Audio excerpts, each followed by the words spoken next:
Hola, buenos días. No sé si me escucháis. Buenos días. Bueno, pues queremos agradeceros mucho vuestra participación en este seminario web sobre la aplicación del Reglamento de Productos de la Construcción a los cables de datos y de comunicación.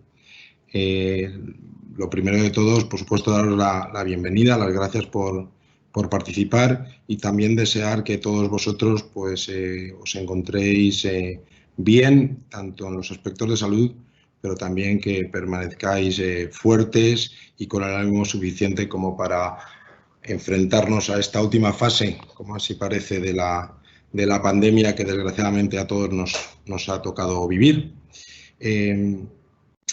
Quisiera empezar también, bueno, no lo he hecho, mi nombre es Federico Muñoz y soy el director técnico comercial de CEIS.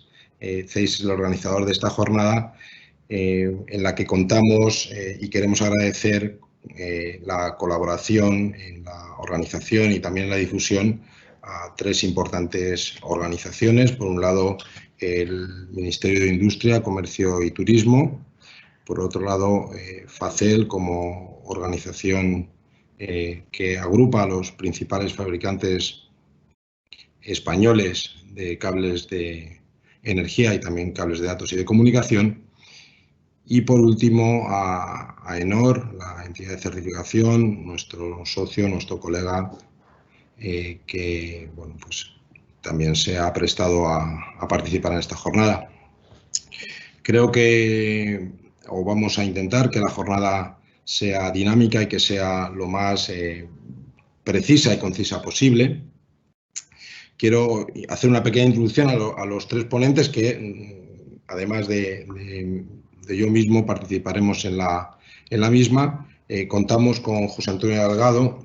José Antonio es jefe del área de seguridad industrial del Ministerio de Industria, Comercio y Turismo.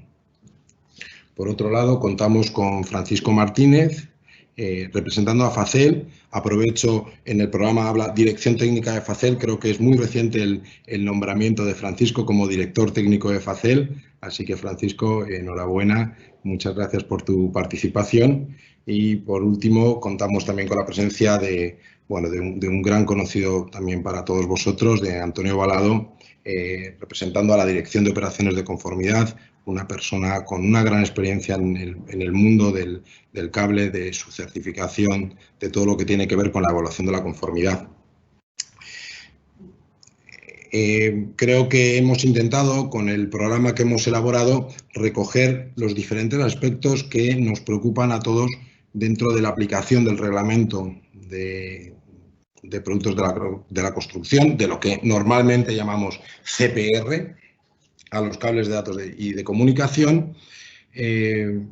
Nos interesa mucho saber y tener muy presente la valoración que hace el Ministerio, la Administración, en definitiva, sobre el reglamento y, sobre todo, aspectos ligados a la vigilancia del mercado. También nos interesa mucho, creo, a todos conocer cuál es la valoración de la Asociación Española de Fabricantes respecto a la aplicación de la CPR, y desde dos diferentes perspectivas, desde el mundo de la certificación, pero también desde el punto de vista de los ensayos, pues tanto Antonio como yo abordaremos algunos aspectos, algunas cuestiones prácticas de la aplicación de este reglamento. No me quiero extender mucho más. Empezará interviniendo José Antonio Delgado, como digo, jefe del área de seguridad industrial del Ministerio de Industria, Turismo y Comercio. Te agradecemos, José Antonio, mucho tu participación. Sabemos que tu agenda es complicada, pero te agradecemos mucho que siempre nos abras ese pequeño hueco para estar con nosotros. Así que, José Antonio, cuando quieras, adelante. Muchísimas gracias a todos. Bueno, buenos días. Lo primero, muchas gracias a CEIS y a ti, Federico, en concreto, por invitar al Ministerio de Industria y a mí a estar hoy aquí y participar en este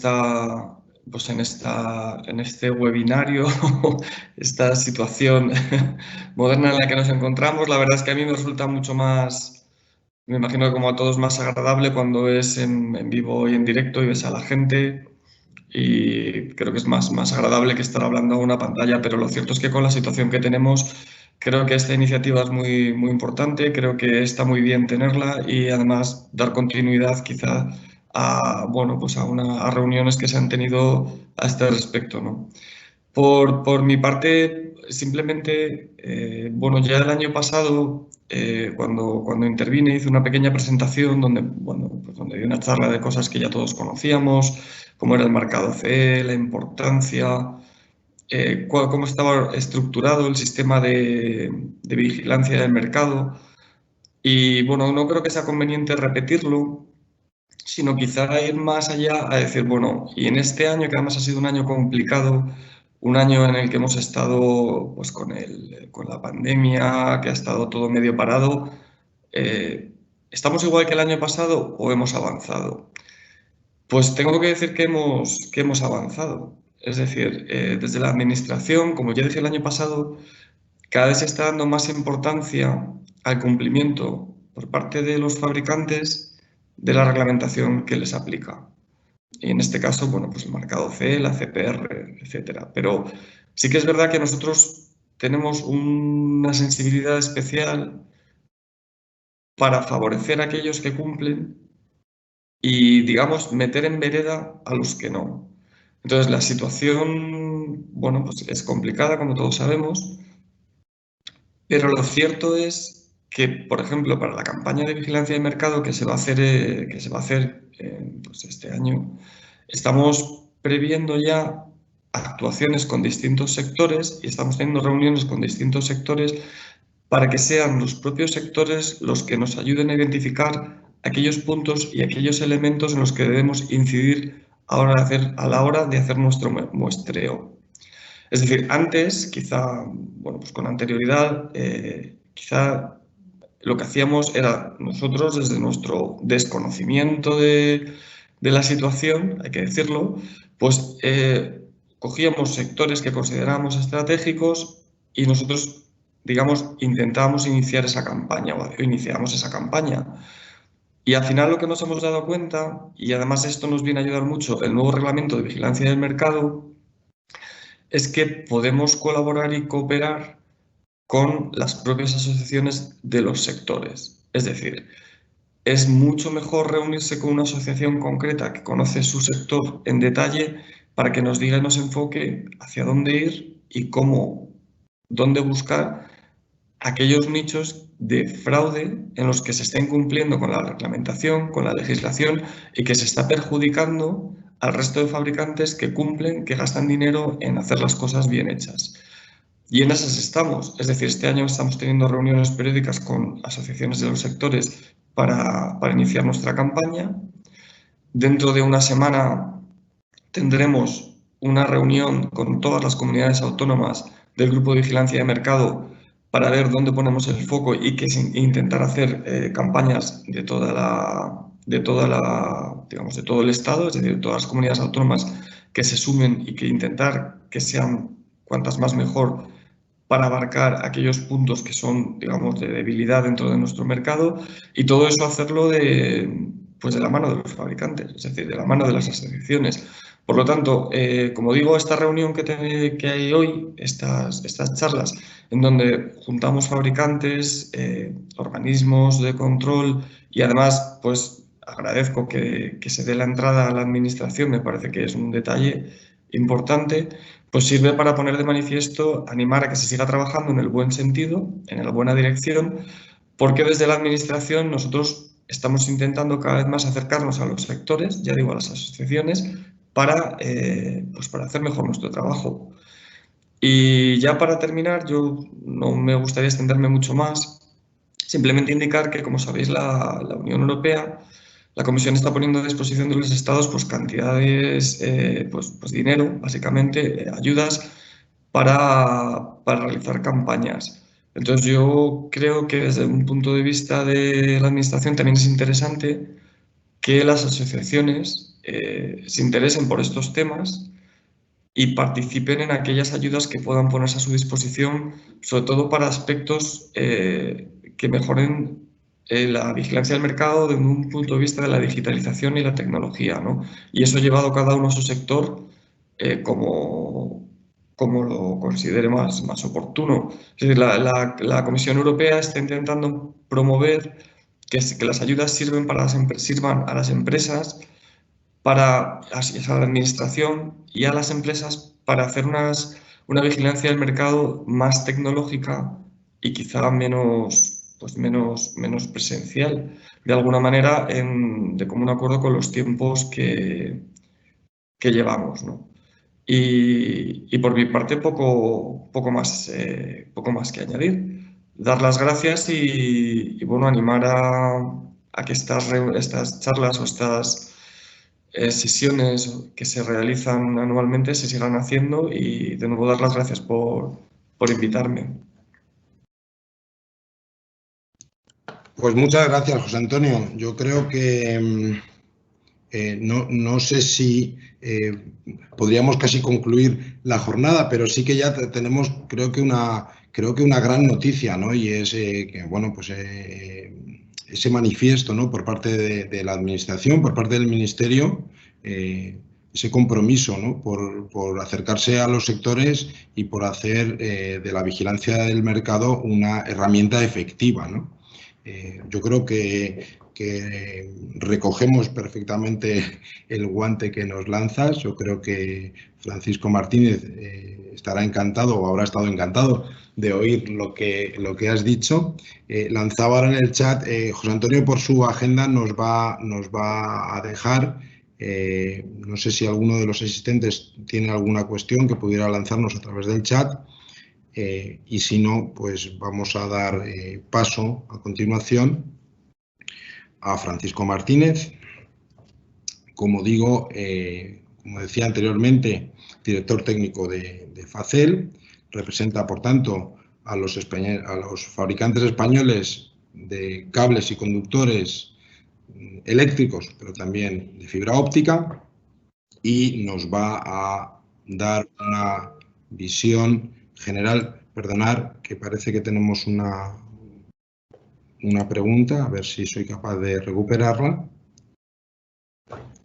Nos pregunta José Antonio, pregunta Josep Cabrera, de la empresa Optral, en qué laboratorio o laboratorios se van a realizar los ensayos que bueno, la Administración de alguna manera se compromete a realizar o piensa realizar, ¿no?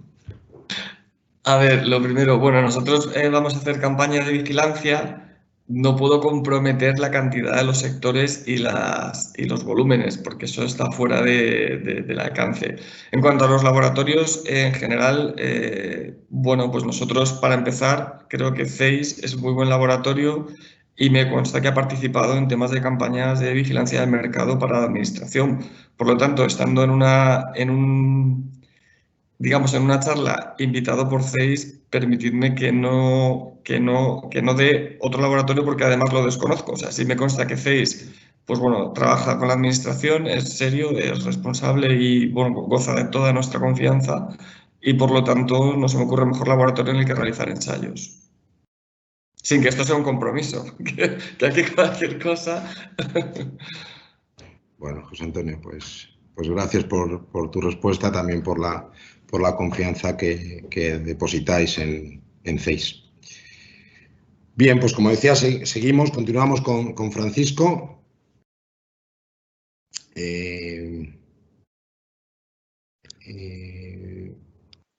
Perdón, estoy leyendo, perdona, Francisco, estoy leyendo una pregunta en el chat. Bien, yo creo la pregunta que se lanza en el chat en este momento creo que se va a tratar en otros momentos de las diferentes sesiones, con lo cual pues creo que con esto podemos despedir a José Antonio. Damos paso a Francisco, así que Francisco, muchísimas gracias y cuando quieras. Hola. Gracias. Sí. Gracias, Federico, por permitir a Facel nuevamente participar en este evento, hoy online. Creo que José Antonio hacía referencia al que se hizo el año pasado, que fue presencial, Y bueno, nos iremos acostumbrando, ¿no?, cada vez más a este tipo de webinars que yo creo que dan la oportunidad de abrir a más participantes lo que sería la participación en este tipo de eventos. Entonces, el punto de vista de los fabricantes lo hemos titulado así porque, bueno, damos continuidad desde Facel a lo que se está haciendo, a todas las iniciativas que se vamos llevando a cabo respecto a lo que sería la aplicación de la CPR a los diferentes tipos de cables, ¿no? Entonces, voy a ir siguiendo una presentación en la cual, pues al final, si queréis, también a través del chat podremos contestar las preguntas o las dudas que puedan haber aparecido. Voy a intentar pasar exacto. Bueno, la presentación constará de los siguientes apartados, ¿no? En principio, haremos una breve presentación de Facel. Entiendo que puede participar mucha gente que ya nos conoce y quizá algunos otros no tanto, así que haremos una breve introducción de lo que es Facel, esta asociación a la cual hoy estamos aquí la cual represento. Veremos a ver la aplicación de la CPR a los cables en España, enfocado más, como es el título de la presentación, a los cables de telecom. Destacaremos unos cuantos flash, unos aspectos importantes sobre esta aplicación de la CPR y, por último, unas consideraciones finales a tener en cuenta, ¿no?, como resumen de la presentación. Entonces, presento a Facel, una asociación de fabricantes de cables y de conductores eléctricos de fibra óptica que fue creada ya hace más de 40 años, que se estructura en diferentes grupos de actividad, como veis aquí, pues de energía, de utilización para las compañías eléctricas, cables para las compañías eléctricas, accesorios, hilos de bobinas electromagnéticas y cables de telecomunicaciones, datos e instrumentación. Y en este caso, me permito colocar aquí los logos de los fabricantes asociados que pertenecen a este grupo de actividad y con los cuales hemos realizado parte, si no toda, la documentación que vais a poder ver a continuación. Nuestra web conocida, facel.es, somos 26 asociados y en general podemos decir que cubrimos más del 90% del mercado, ¿no?, de todos estos productos que tenéis aquí en pantalla. Bien, referente a lo que sería la CPR, me gustaría destacar dos aspectos, ¿no? Aunque repito que puede parecer a veces reiterativo, ¿no?, hablar de la CPR, hablar del pasado, pero es importante fijar los conceptos, ¿no?, que vamos a tratar posteriormente. El primero es que la aplicación de la CPR a los cables empezó en el año 2017. Es decir, desde ese año los cables para su comercialización deben cumplir las prescripciones del reglamento de los productos de la construcción, entendiendo que un cable va a ser cuando es destinado a ser incorporado de forma permanente en un edificio, en una obra de construcción. Y por lo tanto, tendrá su marcado CE y estará clasificado adecuadamente, ¿no? También hay que tener en cuenta lo que sería la legislación. Una vez que el cable está clasificado, lo que tenemos que tener en cuenta es cuál es la clasificación mínima que, según las prestaciones del cable, estará determinada por la legislación que sea aplicable, dependerá de su tipología y de sus condiciones de instalación. Por lo tanto, tenemos que el cable siempre tiene que estar clasificado si va a ser destinado a una obra de la construcción, bien sea de energía o de comunicaciones, ¿eh? Hablo de cualquier tipo de cable. Y después, en función de la legislación aplicable, los requisitos aplicables, esa clasificación deberá ser una mínima exigible, ¿no? Eso es lo que vamos a tratar más adelante. Como estoy convencido de que hay muchos detalles que se van a escapar, me permito presentaros dónde podéis encontrar muchas de las publicaciones o todas las publicaciones que pueden haber referentes a lo que sería la fabricación de cables y la CPR. Relacionado con la CPR, como pueden ser en la web de Facel, lo tenéis en el apartado de publicaciones, pues tenéis los documentos que ha emitido Facel, tenéis también acceso a los varios reglamentos que aplican, enlaces de interés, tanto nacionales del Ministerio de la Unión Europea y otros documentos como pueden ser la última que tenéis aquí, la última orden ministerial que afecta precisamente a los cables ICT, a los cables de infraestructura común de telecomunicaciones, que es donde un poco más vamos a centrar el detalle de la presentación, de la actual presentación, ¿no? Bien. El reglamento base, el reglamento de la unidad de la Unión Europea es el que tenéis aquí referenciado, 305-211, establece las condiciones armonizadas para la comercialización de productos de la construcción y deroga la directiva anterior, ¿no? Entonces, ¿cuál es el objeto de este reglamento? Básicamente lo tenéis aquí en negrita, expresar. El objeto del reglamento es expresar las prestaciones de los productos de construcción en relación a sus características esenciales, o sea, de seguridad, y sobre el uso del marcado CE en dichos productos. Las especifica cómo debe hacerse. Quisiera que nos quedáramos con una frase, ¿no? con una sentencia. Lo que hace este reglamento es proporcionar un lenguaje común, un lenguaje por el cual todos vamos a entender y podemos comparar un producto respecto a otro, en función de esto que denominamos características esenciales o de seguridad, ¿no?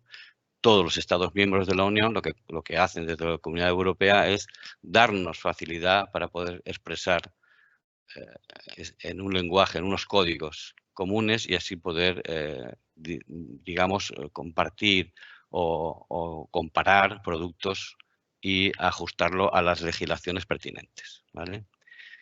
En función de este reglamento y un poquito así de historia, los principales hitos en escala temporal de la aplicación del reglamento a los cables, como veis, en el año 2017 ya tenemos la plena vigencia para aplicación de los cables. Los cables ya deben estar clasificados en esta época, ya empezaron a estar todos clasificados, hasta la actual, la última, que es lo que vamos a un poco a tratar más en detalle, que es el reglamento ICT, donde a partir del 4 de octubre ya es de plena aplicación, o sea, la legislación ya nos indica cuál es el requisito mínimo, en ese segundo aspecto que comentaba antes, de los cables de telecomunicaciones, ¿no?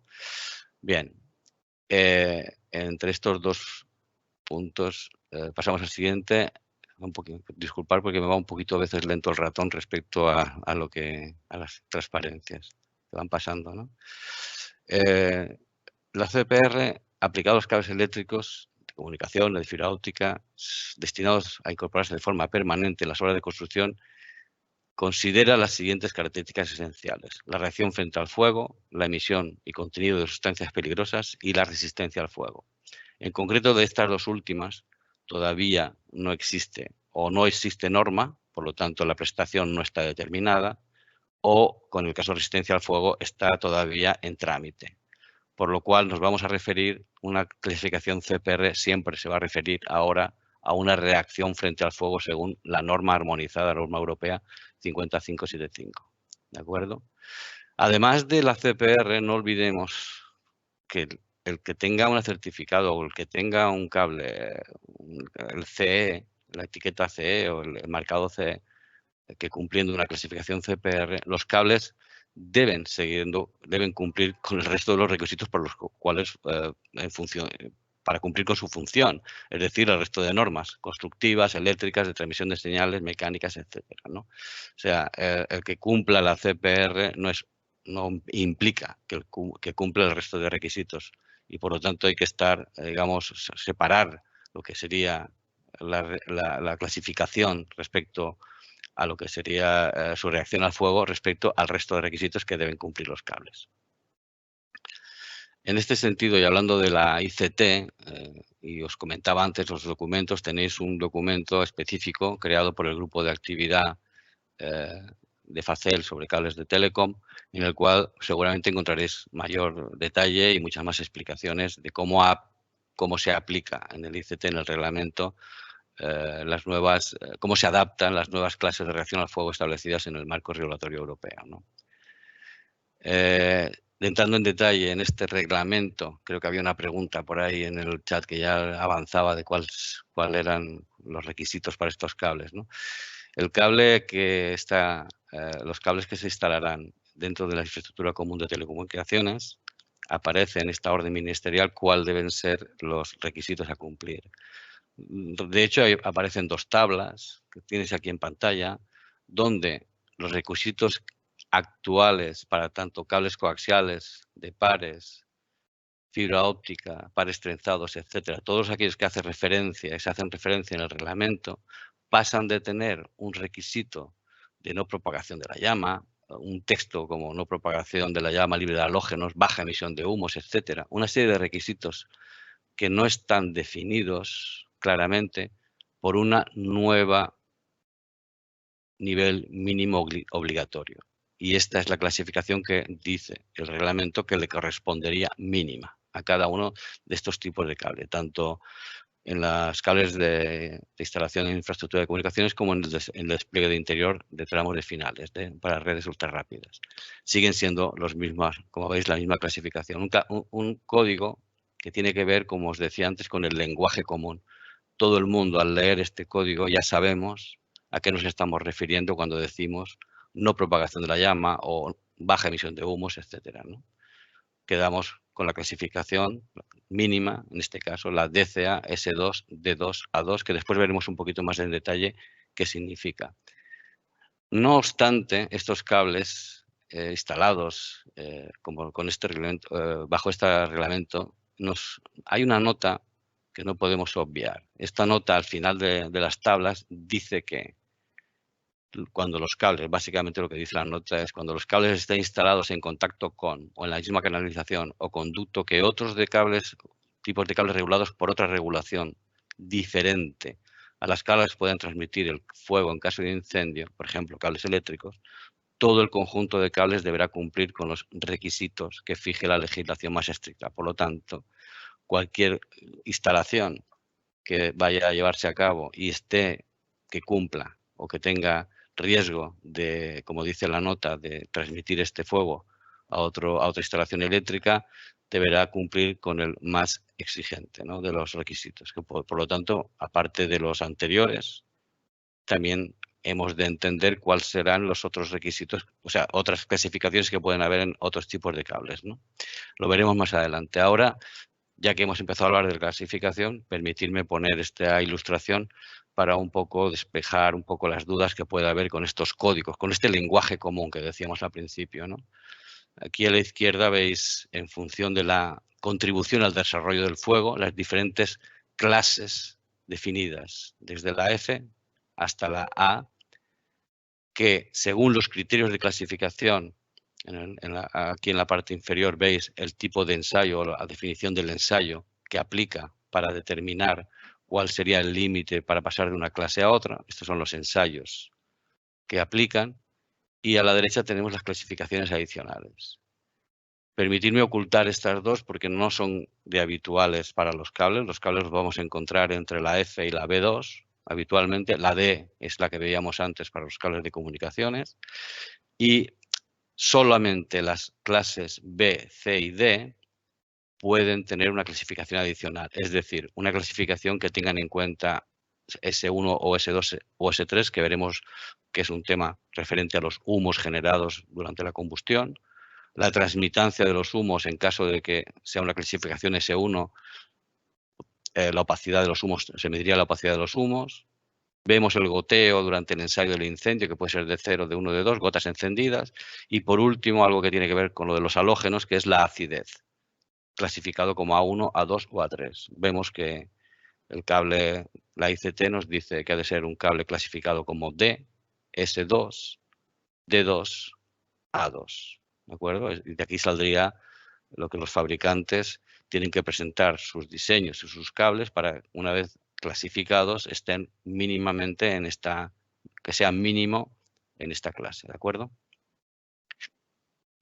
Por lo tanto, y como resumen un poco de lo anterior, hemos visto que no propagar zonas del incendio, baja emisión de humos, bajo en halógenos, etcétera, no propagación de la llama, liberar halógenos, retardante de la llama, todo esto lo debemos obviar y empezar a hablar de, o hablar ya, se habla ya, de cables con una reacción mínima de tipo CCAS1B de 1 a 1.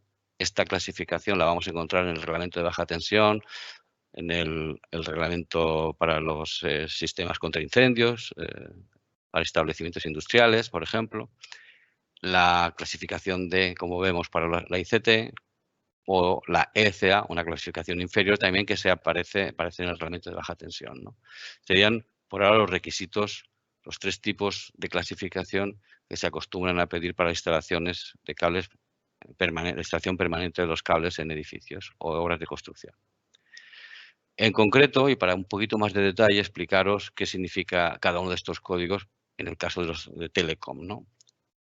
para tener el código D hemos tenido que el fabricante ha presentado un producto que en el ensayo pues ha dado una propagación de la llama menor de un valor, una emisión de calor total X, un valor mínimo o máximo de esta emisión de calor o un crecimiento del fuego, una fibra, o sea, valores que van apareciendo en el ensayo de estos productos.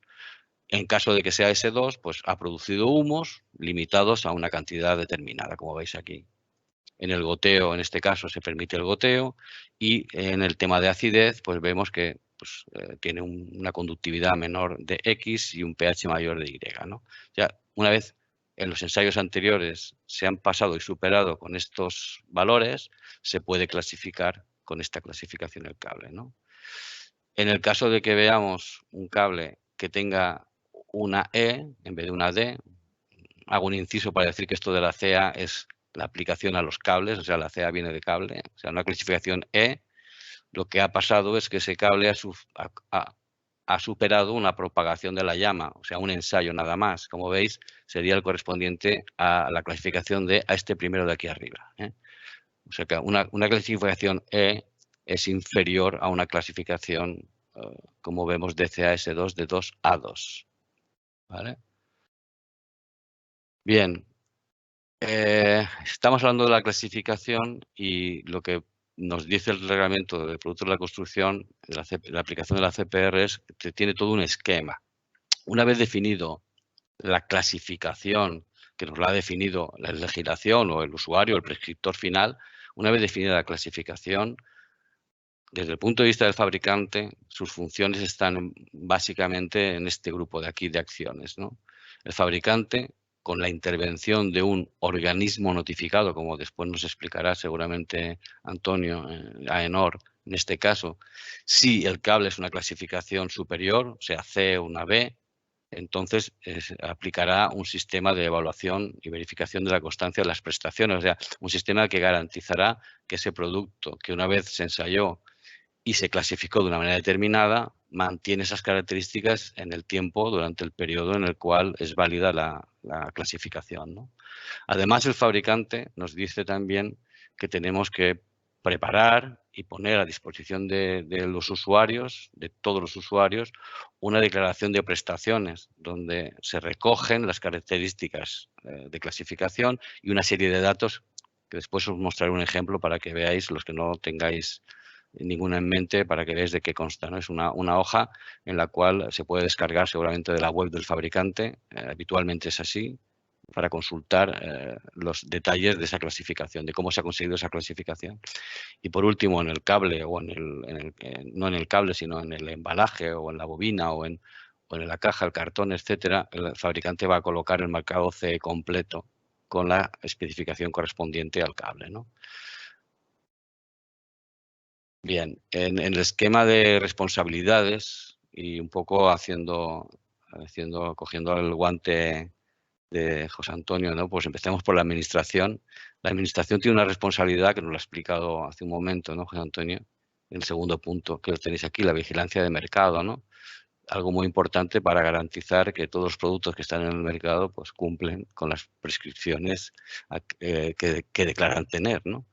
Además, tiene que legislar, como hemos visto, en el reglamento, bien sea en el reglamento de baja tensión, bien sea en el reglamento ICT, pues nos está indicando cuáles son esas clasificaciones mínimas, por ejemplo. Y también, pues, la Administración tiene potestad para definir cuáles son los organismos notificados, laboratorios notificados, etcétera, que tienen capacidad para certificar o para validar todas el sistema que antes hemos comentado, ¿no? Sea el sistema 1 más o el sistema 3, que seguramente después nos comentarán tanto Federico como Antonio. El fabricante, hemos visto pues que aplica la evaluación y verificación de la constancia de las prestaciones, o sea, garantiza que su proceso está controlado y que sigue produciendo cables con la prescripción, con la clasificación correcta, emite la declaración de prestaciones y además proporciona el marcado CE al producto. Un prescriptor, que puede ser a veces no la administración, puede ser pues, el usuario de esa instalación, establece mediante la clasificación CPR cuál es el nivel de comportamiento al fuego que se requiere evalúa eventuales riesgos y normalmente debería conocer cuáles son, entender el nivel de comportamiento de esta clasificación, lo que hemos comentado antes, ¿no? Cuál sería el requisito mínimo que debería exigir, ¿no? Un instalador tiene que cumplir con la instalación, con la reglamentación que aplica la instalación, o sea, como hemos visto antes, dónde vamos a instalar el cable, cuál es su destino, es una obra junto con otros cables que pueden tener un requisito superior, etcétera, ¿no? Debe conocer, bueno, instalar cables clasificados CPR con el comportamiento adecuado, ¿no? El distribuidor, que es normalmente el que se encuentra en la cadena entre fabricante y el usuario final, pues tiene que asegurarse que los cables que está poniendo en el mercado o está a disposición de los usuarios, pues cumplen los requisitos de la CPR. Y en el caso de la documentación, por ejemplo, de la DOP, pues facilita el que el usuario final pueda encontrar a través de la web del fabricante o dando los datos del producto al usuario final, pues que pueda disponer de esa documentación, ¿no? Necesaria muchas veces para las legalizaciones de obra, etcétera, ¿no? Bueno, voy a pasar al último punto, a las últimas consideraciones finales para como un repaso de lo anterior, ¿no? Y empiezo con el primero, que es, nos reconocen así en Europa, ¿no? España es líder a nivel europeo en la aplicación de la CPR. Y bueno, no es que seamos líderes en muchas cosas, pero en esto sí.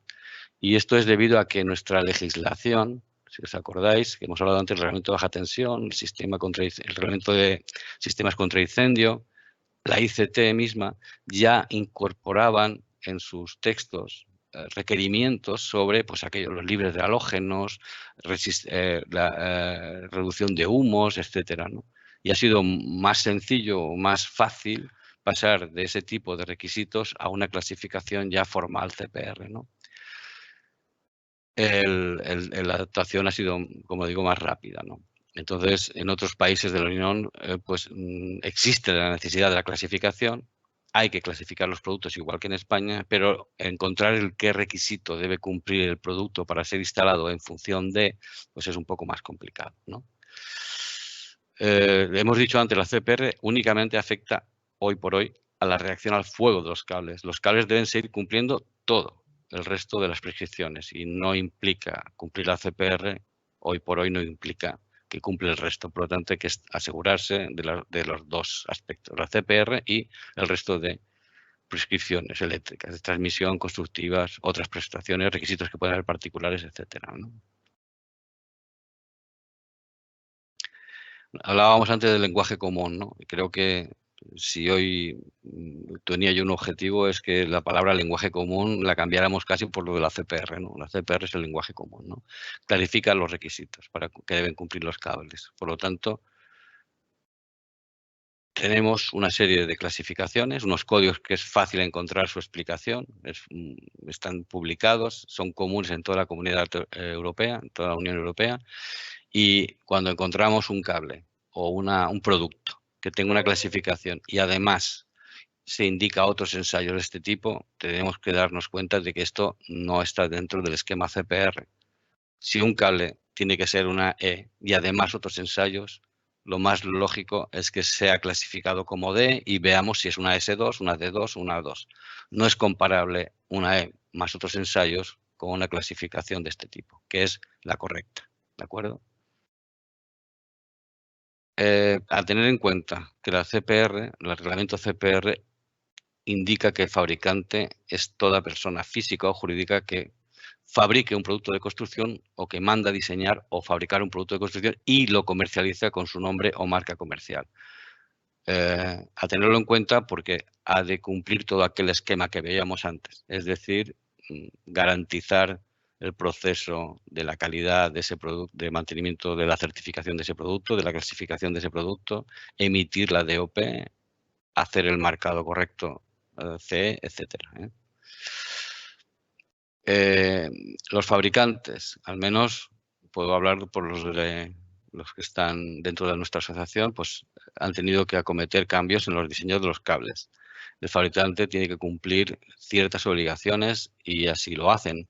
Antes de comercializar un producto, todos los fabricantes han definido el sistema con el organismo notificado o con el laboratorio notificado, el sistema de evaluación y verificación de la constancia de las prestaciones. El 3, recordar que era para el caso de la E o de la D, el 1 más para el caso B2 o C, de las clasificaciones superiores. Realiza declaración de prestaciones, la pone a servicio, la publica y la pone al servicio de los usuarios, y además produce un marcado CE correcto, completo. Hay que tener en cuenta que hablamos mucho del CPR porque esta es una novedad, aunque empezó hace tiempo, pero es una novedad y es ciertamente compleja cuando ya hay una inercia en el mercado de hablar de estos cables libres de halógenos, cables con baja emisión de humos, ¿no? Hablar ahora de Cs, de Ds, de Es, con Ss, con tal, pues es un poco complejo, pero bueno, este esquema de clasificación está aquí para quedarse y bueno, y lo que hacen los fabricantes, por lo menos algunos de los que están aquí en nuestra asociación, es facilitar en lo posible la trazabilidad del producto. Muchos de ellos marcan la DOP en el cable, otros incluso, pues la mayoría, la clasificación que tiene el cable también en la cubierta del cable, en la superficie exterior del cable, lo que facilita pues identificación del producto como producto correcto.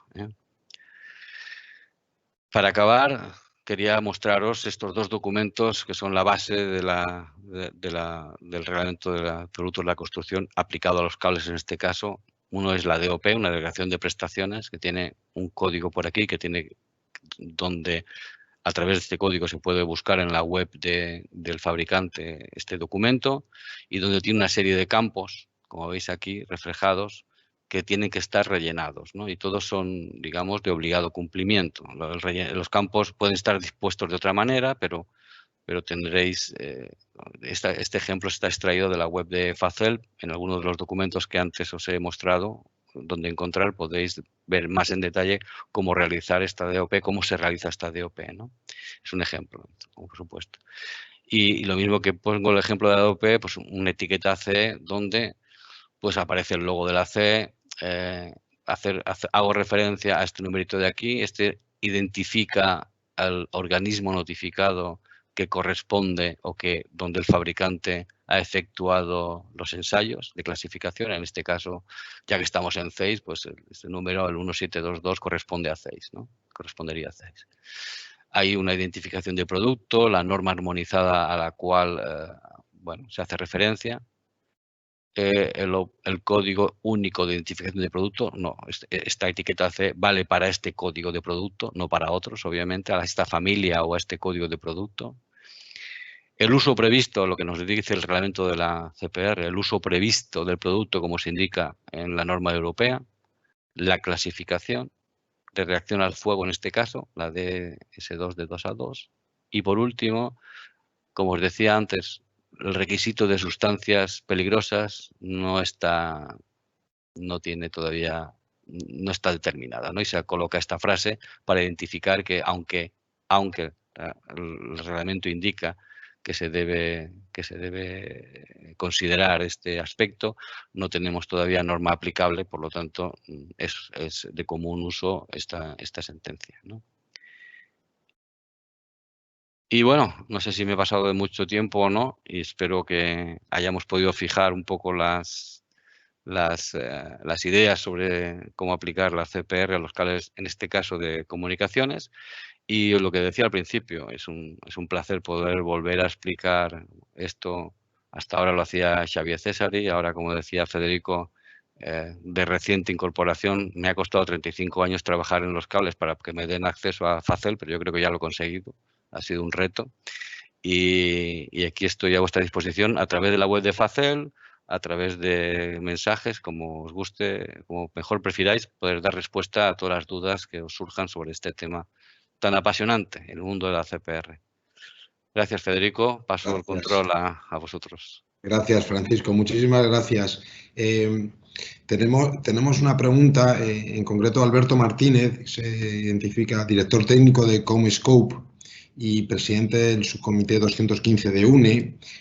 Matizaba la pregunta que anteriormente estaba en el chat. Yo creo que ha quedado muy claro, Francisco, cuáles son los requisitos mínimos que deben tener los cables en función de la legislación nacional, y lo que pide cierta concreción, dice Francisco, que realmente la pregunta no iba dirigida a los cables de ICT, sino los cables de par trenzado y fibra óptica empleados en las redes de cableado estructurado o de redes multiservicio, que no están acogidos al reglamento de ICT ni tampoco al reglamento de baja tensión. ¿Puedes darnos alguna pista en el sentido de cuáles serían clasificaciones mínimas exigibles a ese tipo de cables? Sí, a ver. Estaba ahora leyendo un poco. Vale. No, de principio yo creo que no. Yo no estoy en disposición ahora de decir si aplica. O sea, las únicas dos legislaciones, tres con el sistema del sistema de antiincendios, de contraincendios, es las únicas legislaciones, digamos, a nivel nacional. Por lo tanto, si el cable no está especificado dentro de la ICT, no está dentro no es un despliegue de red ultra rápida, que sería la ampliación de la ICT, no está en el reglamento de baja tensión o en el reglamento de sistemas contra incendios, ahora mismo la legislación nacional no aplicaría un requisito mínimo. En principio debería ser especificado, tendría que haber otra especificación particular. Nosotros no disponemos ahora de hacerle una tabla de cuáles son esos requisitos para el resto de instalaciones. Lo que sí es verdad que el cable debe estar clasificado si está instalado dentro de un edificio, de una obra de construcción. Y habría que considerar la consulta digamos, a esa obra. A nivel general no tenemos constancia de cuál sería la respuesta. Y siento mucho no poder darla, no sé si alguien la tendrá, pero en principio los únicos reglamentos por los cuales se legisla hoy por hoy la clasificación mínima CPR es lo que hemos visto en pantalla. Por lo tanto, si el cable no va destinado a una ICT, a una infraestructura común de telecomunicaciones o a un despliegue de una red ultra rápida, no podría yo asegurarte cuál sería esto. Por prudencia, yo te diría que como mínimo fuese D. Por si acaso, ¿no? Porque tampoco sé cómo va a reaccionar el legislador o el inspector de la obra, ¿no? Que sería, yo lo asimilaría en principio como mínimo un cable D, ¿no? Y si fuese una instalación de pública concurrencia o donde hubiera una exigencia mayor, según el reglamento que aplique, por ejemplo, en el tema de locales de pública concurrencia, etcétera, o en Madrid, que tienen una particularidad, ¿no? Que han exigido un poquito más sobre el reglamento, pues que fuese una C. Pero no me atrevo, no tenemos un papel o un documento que indique cuál sería la clasificación mínima para estos cables. Pues gracias, Francisco, por la aportación. Creo que la respuesta corresponde con la pregunta que se lanzaba. Y si no hay más preguntas, en principio continuamos con el programa. A continuación va a intervenir, pues, yo creo que una de las personas, yo diría que la persona que mayor conocimiento tiene sobre la evaluación de la conformidad de cables en España, ¿no? Se trata de Antonio Abalado. Antonio Abalado, como muchos de vosotros sabréis, trabaja para AENOR dentro de la parte eléctrica y, como digo, pues es un profundo conocedor de los sistemas de evaluación de la conformidad y nos va a hablar de la visión de AENOR como organismo notificado y, en concreto, su experiencia en la aplicación del sistema 1+ para los cables de comunicaciones. Así que, Antonio, muchas gracias por tu presencia y cuando quieras. Muchas gracias, Federico. Bueno, puedes decir que trabajo en AENOR y para AENOR, puedes decir las dos cosas. Bueno, primero quería agradecer a CEIS la oportunidad que nos brinda en invitarnos a este programa y a este webinar. Y bueno, la ponencia de la que vamos a hablar hoy pues va a tratar sobre todo de la aplicación, de la experiencia que tenemos de aplicación de la CPR para los cables dentro del sistema 1+. Hemos visto ya antes, Francisco nos ha centrado a dónde aplican, para qué clasificaciones aplica el sistema 1+, y vamos a centrarla más en cables de comunicaciones, ¿de acuerdo? Si nos permitís un poco de experiencia de lo que tiene AENOR y a qué otras actividades de certificación del producto. Ahora, disculpad porque efectivamente tengo un cierto retraso desde que intento controlar la presentación hasta que finalmente se hace el scroll. Bueno, solo es para hablar un poco de qué otras actividades de certificación de producto está AENOR para centrar esta actividad, ¿no? AENOR, como todos conocéis, o espero, o muchos conoceréis, supongo, se dedica a actividades de certificación, tanto de sistemas como de productos. Si hablamos de productos, se dedica sobre todo a la certificación con marca AENOR, donde tenemos pues más de 300 esquemas de certificación, más de 14.000 certificados y más de 100.000 productos y 2.500 fábricas, y también actividades de marcado CE, que son actividades reglamentarias como organismo notificado dentro de las diferentes directivas y reglamentos. Desde hace muchos años y para muchas directivas y reglamentos. Desde hace menos años, porque es una directiva o un reglamento relativamente reciente, el Reglamento de Productos de la Construcción, y desde hace solo 5 años para los cables, que es cuando estos cables entraron en este reglamento.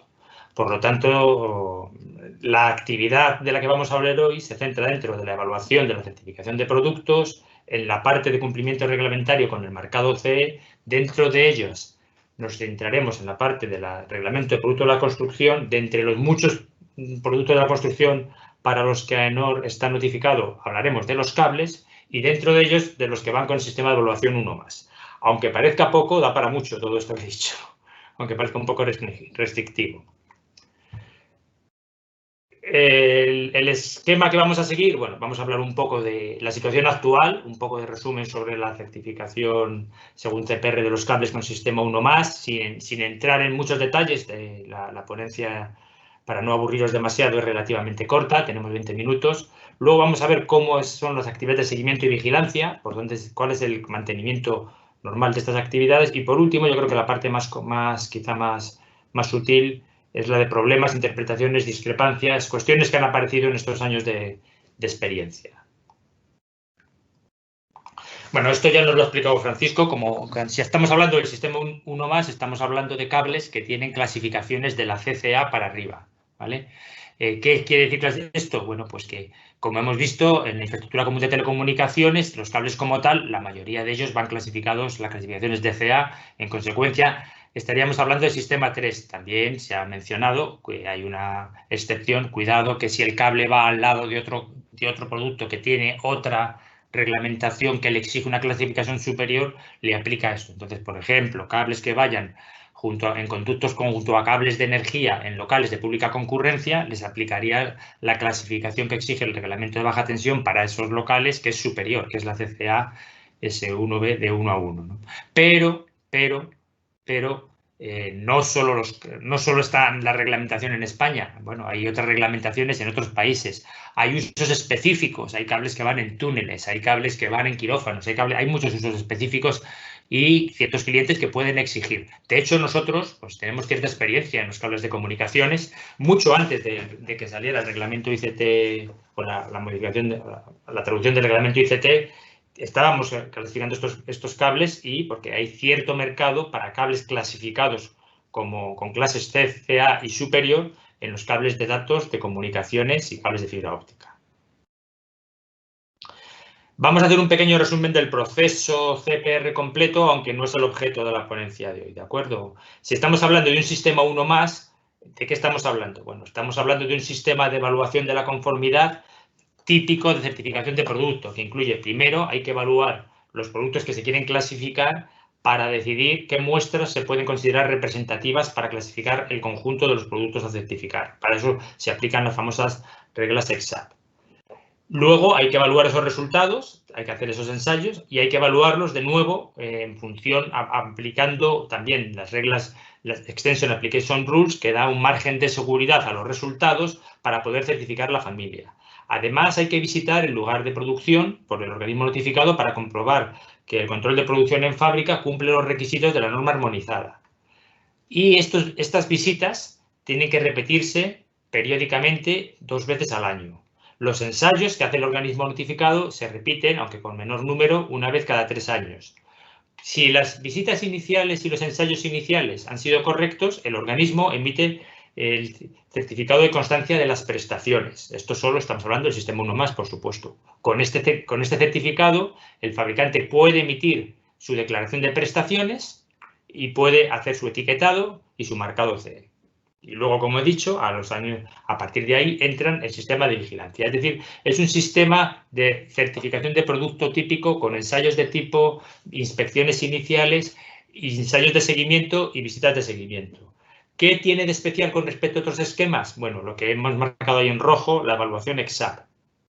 En realidad, la EXAP o Extended Application Rules, que es el famoso documento 5576, en realidad es una ayuda. Lo que nos permite es aplicar el resultado de unas muestras para clasificar una familia entera. Si no existieran estas reglas, si no existiera este documento, en teoría tendríamos que ensayar todos y cada uno de las diferentes configuraciones posibles de cable que se quiere certificar. En consecuencia, las EXAP se aplican en 2 puntos. Primero, para elegir qué muestras se consideran las representativas de las familias a la hora de realizar los ensayos, y después de una vez realizados los ensayos, se aplican para aplicar un margen de seguridad, es decir, empeorar los resultados obtenidos en una determinada cantidad, de tal forma que el resultado más el margen de seguridad nos permita clasificar la familia en su conjunto. No vamos a entrar en más detalle, pues que solo aplicar estas reglas de EXAP supondría una ponencia completa de más de 20 minutos. En el caso concreto de los cables de comunicaciones, las reglas EXAP son bastante sencillas, porque se aplican reglas del estilo de las reglas específicas que están tabuladas. Los márgenes de seguridad están tabulados. Hay 2 tipos de cables: los cables de fibra óptica, que tienen un determinado valor del margen de seguridad, en general del orden del 10% del límite, para cada clase que se quiera poner, y los cables, los CCC, los cables Copper Communication Cables, los cables de comunicación de cobre, según la propia definición de la norma, que también son aplicación mediante tablas, aunque el margen de seguridad es del orden del 30% del límite, es un poco superior, ¿de acuerdo? Pero en cualquier caso, las reglas EXAP, en cierto modo, son una ayuda, porque donde no la hay es donde realmente tenemos problemas. Si hablamos de nuestra experiencia, bueno, pues más o menos nuestra experiencia quiere decir que hasta ahora, en los años que llevamos, el 70% de nuestra actividad se centra en los cables de energía o de control, y más o menos el 30% en cables de comunicaciones o de fibra óptica, lo cual quiere decir, bueno, que sí que hay cierta actividad en cables de comunicaciones y de fibra óptica, porque el 30% de nuestra actividad es bastante actividad. Si los centramos geográficamente, pues se reparten de forma parecida. El 70% de la actividad en la que AENOR tiene cabida en la CPR para cables son cables fabricados en España, y el 30% más o menos están fuera de España. Curiosamente, tenemos más fuera de la Unión Europea que en otros países de la Unión Europea. Y otro aspecto en el que tenemos experiencia es en la participación desde el principio en el grupo de organismos notificados. Ahora se llama el Sector Group 22, antes se llamaba el Working Group 10 del SH02, pero es un grupo de coordinación de organismos que ha tenido una importante labor en estos años porque, bueno, en el principio, sobre todo al inicio de la aplicación de la CPR en cables, quizá no todos los casos estaban bien cubiertos por las normas. Entonces hubo que elaborar bastantes documentos interpretativos, bastantes position papers y otro tipo de documentos que elaboraba este grupo, que permitía, en cierto modo, cubrir estas lagunas. Y luego este tipo de actividades, este tipo de documentos han ido incorporándose o siguen incorporándose poco a poco a las normas. ¿Qué tipo de decisiones toma este grupo? Por ejemplo, en los cables de comunicaciones hay un documento que es el CPR Guidance Base, que es una serie de preguntas y respuestas, habla de todas las normas de la CPR, pero en concreto tiene muchas preguntas y respuestas para el campo de los cables. Y, por ejemplo, dice, en cables de comunicaciones, dice, bueno, pues las reglas EXAP hablan de cables de familias UTP, FUTP, en función de que la pantalla sea para el par o sea global, etcétera. Entonces, está claro que ese tipo de familias son familias genéricas que pueden clasificarse. Dice, pero, por ejemplo, no menciona nada para los cables coaxiales o no menciona nada para los cables telefónicos de par trenzado.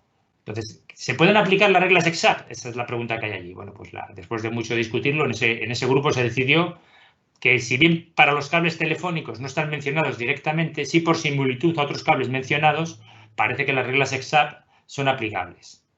Pero no es el caso de los cables coaxiales, lo cual querría decir, y esto es muy importante, que cables coaxiales no son agrupables en familias según las reglas EXAP a partir de la respuesta de este grupo de organismos notificados. Y si se quiere clasificar una familia de cables coaxiales, habría que ensayar todas y cada una de sus configuraciones. Por ejemplo, por eso digo que es muy importante ese grupo de organismos notificados, porque esa respuesta es normativa a partir del momento que está publicada en este documento. Y en concreto, esta pregunta y esta respuesta que estoy leyendo está publicada en ese documento. Otra pregunta muy típica, ¿dónde empieza un cable de comunicaciones y dónde acaba un cable de energía o al revés? Porque, bueno, hay cables que están muy claros. Si hablamos de un cable de 30 kilovoltios de energía, pues está muy claro. Si hablamos de un cable de fibra óptica, está muy claro, o un cable telefónico. Pero hay una serie de cables que podemos llamar cables de control, cables de señal, que aunque transmiten señales de cierto valor de tensión, en realidad su configuración es más parecida a un cable de comunicaciones, etc. Entonces, hay que poner en algún punto el límite, porque las normas se aplican de forma diferente a unos cables y a otros. Bueno, entonces, pues en este documento que he mencionado antes, pues está la respuesta, que el límite son los 50 voltios, que es exactamente el mismo límite que tiene, por ejemplo, la Directiva de Baja Tensión Europea, ¿no? Se supone que si las señales que transmite el cable superan los 50 voltios, se le considera un cable de energía. Y si las señales que transmiten están por debajo de esos 50 voltios, pues se le puede considerar un Copper Communication Cable. Hay muchas más respuestas y preguntas, algunas y también más que afectan al sector de los cables de comunicaciones y de fibra óptica. Y son importantes porque ahí están cuestiones que todavía no están cubiertas en las normas.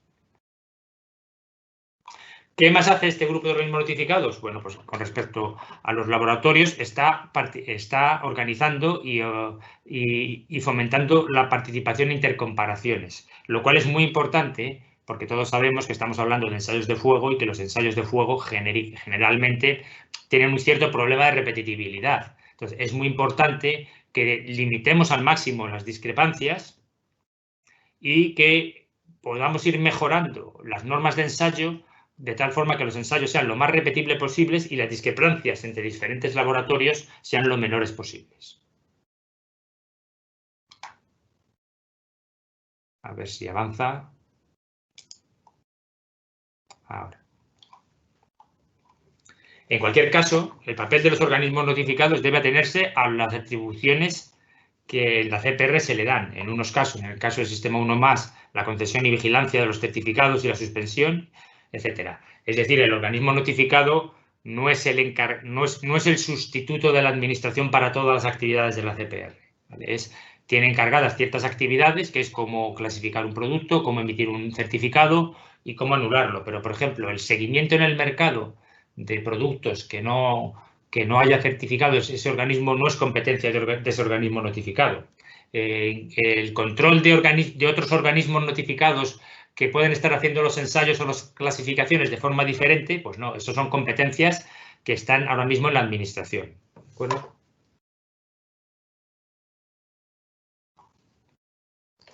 Y como hemos dicho que tienen las atribuciones dentro de lo que la CPR le obliga, pues en el caso del sistema 1+, pues es un poco el resumen que hemos visto antes. Pues tenemos competencias en realizar los ensayos o hacerlos realizar, en evaluarlos, en determinar las características, en hacer la inspección inicial, en hacer la inspección de seguimiento, en realizar las visitas de seguimiento, etcétera, dentro del sistema 1+. En otros sistemas, bueno, pues los sistemas son más sencillos. Por ejemplo, en el sistema 3, que es el que aplicaría a la clasificación DCA, pues el laboratorio notificado tiene la responsabilidad en determinar y ensayar el tipo y decidir si ese producto cumple o no cumple en función del tipo, ¿no? No hay actividades de seguimiento y no hay visita a fábrica. Dentro de estas atribuciones tenemos las responsabilidades. Para otras atribuciones de la CPR, pues hay otras partes que dependen del fabricante y hay otras partes que dependen de la administración. Bueno, eso es un poco el resumen de qué es lo que se hace para certificar, qué hemos hecho hasta ahora, pero ¿cómo seguimos? ¿Cómo hacemos el mantenimiento y la vigilancia? Cuando alguien ya tiene el certificado, bueno, lo primero, una cuestión importante es que las visitas de control de producción en fábrica, esas visitas que se hacen para comprobar que la fábrica cumple con los requisitos de la norma armonizada, son 2 veces al año, salvo excepciones, ¿vale? Y en ellas hay que tener especial atención a los cambios en el proceso o en los productos. Es decir, que vamos a ver cuando repetimos la visita, pues si han cambiado las condiciones que se comprobaron en la visita inicial. ¿Y qué es lo más típico que puede cambiar? Bueno, pues los procesos, porque haya alguna nueva instalación o porque haya una modificación en los porcentajes de los ensayos que se realizan, por ejemplo, o los productos porque haya una variación bien dimensional, bien de material, etcétera, que todo eso tiene que estar comprobado y chequeado y debería ser conocido previamente. Y ahí también se comprueba que el fabricante realiza lo que tiene obligado en el control de producción en fábrica. Básicamente está obligado a tener un sistema que asegure las prestaciones declaradas con un mínimo de ensayos. El fabricante es responsable de ensayar una vez al año por cada familia una muestra y puede hacerlo en sus propias instalaciones, o si no dispone de ellas o no quiere hacerlo, puede hacerlo en un laboratorio externo y tiene que comprobarlo. Y además, bueno, tiene que tener otros controles sobre los materiales, los espesores, la configuración, etcétera, que aseguren que los cables que se van produciendo son idénticos a aquellos que se ensayaron en su momento. Y eso es lo que se comprueba en las visitas anuales de vigilancia. Además, hacemos ensayos de vigilancia en el sistema 1+. ¿Cuántos hacemos? Bueno, pues según nos obliga la norma armonizada, tenemos que realizar un ensayo por familia cada 3 años. Es decir, si hemos emitido un certificado en el 2017, que es cuando empezaron a emitirse los certificados, pues de forma masiva, pues en el 2020 ya hemos hecho muchos ensayos de seguimiento. Luego veremos abajo se ven algunos resultados, ¿no? Entonces tenemos no confundir estos ensayos con los anteriores que hemos visto. Los anteriores son ensayos que el fabricante debe hacer como parte de su sistema de control de la producción. Estos son ensayos que el laboratorio o el organismo notificado debe realizar como parte de su vigilancia.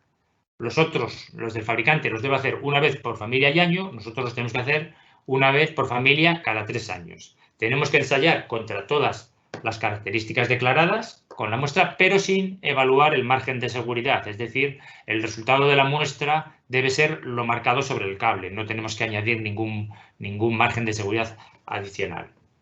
Por ejemplo, en 2020 pues hemos realizado ensayos de estos, hemos realizado hasta la fecha 117 correspondientes al seguimiento del 2020. 117 muestras tomadas en fábrica o en el mercado para ensayar el seguimiento de certificados concedidos 3 años antes.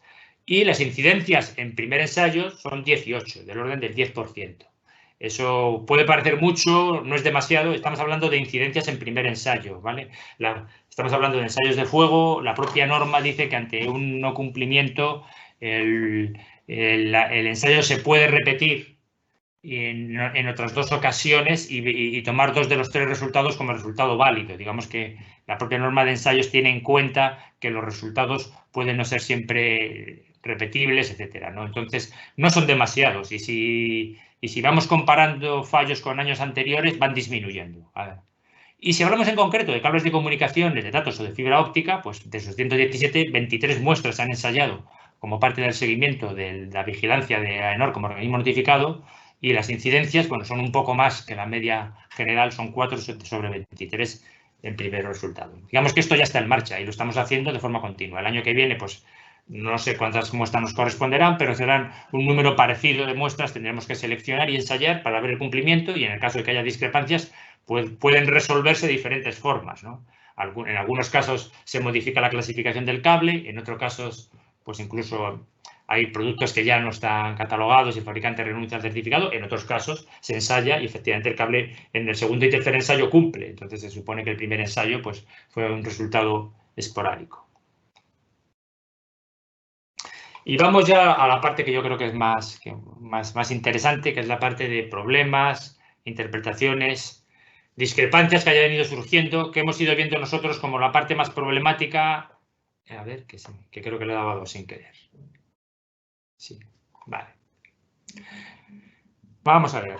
Durante las inspecciones de vigilancia, ¿dónde encontramos más problemas? Bueno, pues como yo creo que cualquiera se lo podría imaginar, en modificaciones que encontramos sobre los cables no declaradas ni evaluadas. Vamos a ver, los ensayos de fuego, las características declaradas pueden cambiar por muchas cosas. Un cambio en los espesores puede afectar a cumplir o no cumplir las características declaradas. Entonces, si los valores iniciales se han modificado y cuando vamos a hacer una inspección al cabo de 2 años no son los que nos habían declarado, pues esperamos tener esa noticia previamente para que hayamos podido evaluar previamente si esa modificación consideramos que afecta o no y si requiere alguna acción. No en todos los casos vamos a decir que requiere la acción de un ensayo adicional, pero sí que hay que evaluarla. Y sobre todo si el cambio es un cambio de material. Ya sé que es un problema, que a veces el material con el que trabajábamos queda descatalogado, que el proveedor lo modifica por otro, que dice que es el mismo, pero bueno, nuestra experiencia es que nunca hay dos materiales iguales. El que sea mejor para algunos casos puede ser peor para otros. Entonces, por lo menos esperamos tener información previa. Ahí estamos encontrando pues, algunos problemas, cambios no declarados en productos que hemos certificado. ¿Dónde también? Bueno, pues en no realización de los ensayos a los que está obligado el fabricante, ¿vale? Es decir, el fabricante está obligado, como hemos visto, a realizar un ensayo por año y por familia contra todas las características declaradas. Y bueno, pues no en todos los casos, a pesar de haber producciones de los cables, se están realizando estos ensayos con la periodicidad que se exige. Y luego también en los criterios de trazabilidad de la calibración de los equipos de ensayo, para que AENOR pueda realizar esta actividad tenemos que ser un organismo notificado y para ello tenemos que estar acreditados y tenemos que aplicar los criterios de nuestro acreditador, que es muy exigente en este campo. Prácticamente exige que los ensayos que se hacen en este sentido sean ensayos realizados de calibración por una entidad prácticamente acreditada. Entonces, ahí estamos teniendo alguna dificultad. Sí, a ver si avanza.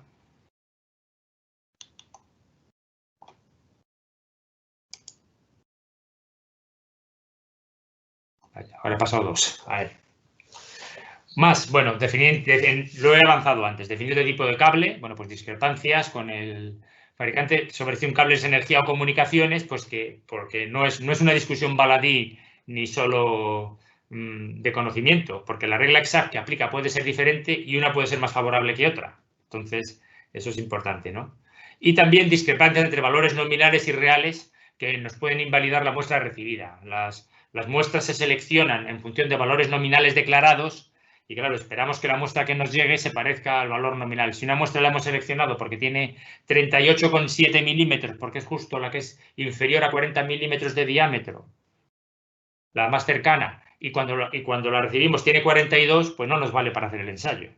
Entonces, ahí estamos teniendo algún problema que nos invalidan muestras previamente seleccionadas sobre los datos nominales. Cuando nos llegan, pues no son las mismas. La definición de la familia, ¿vale? La intención muchas veces es, bueno, cuanto más grande sea la familia, menos ensayos hago. Pues al principio parece que sí, si todo sale bien, pero lo que ocurre luego es que si la familia es muy variada, pues en realidad a lo mejor la discrepancia de resultados es muy alta y el resultado es que no se puede clasificar y hay que repetir ensayos y hubiera sido un camino más corto dividir la familia en varios. En cualquier caso, las reglas dicen que tienes que tener misma construcción general y tensión nominal en caso de cables de energía o construcción de estilo F, UTP, S, UTP, etcétera, en caso de cables de comunicaciones. Debe ser el mismo fabricante, mismo control de producción, materiales y normas aplicadas. Por ejemplo, cables diferentes de conductor rígido y flexible, pues son familias diferentes porque lo pone en la norma. Cables de cobre y de aluminio son familias diferentes porque lo pone en la norma. Si se permite dentro de la misma familia cambios en secciones, en conductores, número de conductores, en colores, etc. Entonces, a veces la tentación es hacer familias muy grandes, pero no siempre eso lleva a realizar menos ensayos a largo plazo. Otro problema que vemos mucho, bueno, pues que ensayos que se realizan, y esto es algo específico que ocurre con que la muestra pide una clasificación, la muestra ensayada cumple esa clasificación, pero tras añadir los márgenes de seguridad que he comentado antes, la familia no es clasificable con ese resultado. Es decir, porque el resultado es demasiado cercano al límite. A eso no estamos acostumbrados. Generalmente estamos acostumbrados en los procesos típicos de certificación a elegir muestras que consideramos las más desfavorables y si esas muestras cumplen, se supone que el resto de la familia cumple. Bueno, pues aquí no es así. Aquí no solo deben cumplir, sino que en cada una de las magnitudes que se miden, el peor de los resultados de ensayo añadido el margen de seguridad debe cumplir. Con lo cual, valores muy cercanos a los límites no nos permiten clasificar la familia. Sí nos permiten clasificar la muestra ensayada, pero no la familia a la que pertenece. Bueno, el punto siguiente aplica a cables de energía, así que vamos a soslayarlo. Y bueno, y la estrella en los fallos, más de la mitad de los fallos que he mencionado antes, es en la característica de caída de gotas, ¿vale? La característica de caída de gotas pues está siendo un dolor de cabeza, es una característica más o menos nueva en el mundo de los cables, porque sí que la propagación, la acidez, bueno, los humos, sí que había cierta tecnología y ciertos ensayos previos a la CPR, aunque no los mismos, que permitían tener ciertos conocimientos que nos han permitido avanzar más deprisa. Pero bueno, las caídas de gotas tienen varios problemas. Primero, porque probablemente no en todos los casos las reglas EXAP iniciales de ensayos estén eligiendo las peores muestras. Luego, a veces es posible que una muestra que se tome para seguimiento sea más desfavorable para gotas que la muestra inicialmente ensayada. Entonces, en consecuencia, pues aparecen problemas. Y luego los criterios son muy restrictivos. Se han definido de forma muy restrictiva. Bueno, ya, como bien sabéis, una sola gota que caiga, que dure 11 segundos, te obliga a la peor clasificación posible, que es la de 2. Sin embargo, 100 gotas que duren 9 segundos dan mejor clasificación, lo cual, bueno, desde el punto de vista técnico es por lo menos discutible, ¿no? En cualquier caso, bueno, también estamos viendo una mejora en estas características, pero sigue siendo el principal problema, tanto a la hora de clasificar como a la hora de cumplir en los ensayos de vigilancia que realizamos. Y luego, y esto es muy aplicable a los cables de comunicaciones, tenemos muchos problemas en la selección de muestras para el ensayo que repetimos cada 3 años, especialmente cuando son fabricaciones contra pedidos. Esto es muy típico en los cables de datos y de cables especiales y cables de fibra óptica, o en casos de lo que se llama la fabricación OEM, que se fabrica para otro marquista, con otra marca, etcétera. Este tipo de organizaciones de la producción nos resulta muy complicado conseguir seleccionar muestras. Porque, claro, el fabricante tiene que calcular previamente a la fabricación del cable que tiene que fabricar una muestra adicional para ensayos. Los cables de datos, además, son de diámetros pequeños. Luego, las muestras para ensayos muchas veces son cientos de metros o por lo menos 100 metros. Eso son cantidades importantes, no son cantidades baladís. No se fabrica contra stock. Si se fabrica para otro que vende con su marca, que a veces es el fabricante, pero claro, la muestra se puede seleccionar en el lugar de fabricación. Entonces, es muy complicado tomar una muestra de esas. Ahí estamos teniendo bastantes problemas y eso es muy específico en el campo de los cables de datos.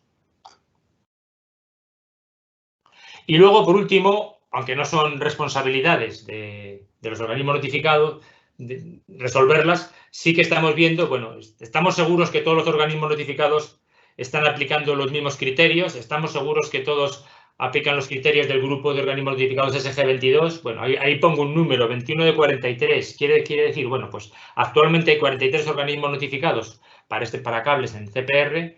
A la última reunión del SG22 acudieron o fueron representados 21. Bueno, el resto tienen ahí las decisiones, pero no estamos tan seguros que las estén aplicando. Y en consecuencia, no estamos muy seguros cómo cada uno de los Estados miembros ejerce el control sobre sus organismos notificados, con lo cual puede crear ciertas discrepancias o divergencias en el mercado.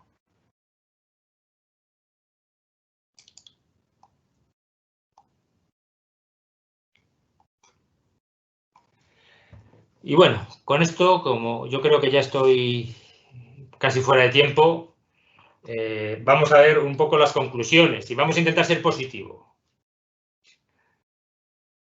Vamos a ver, la aplicación de CPR para cables no es perfecta. Quizá empezó con muchos agujeros en las normas que fueron cubiertos como pudimos por el grupo de organismos notificados, pero esas deficiencias están más o menos identificadas y con procesos para su mejora. Por ejemplo, las intercomparaciones de los laboratorios, por ejemplo, las modificaciones en las normas de ensayos, que se han hecho ya varias y en las cabinas y en los equipos de ensayo para hacer que los ensayos sean más repetibles.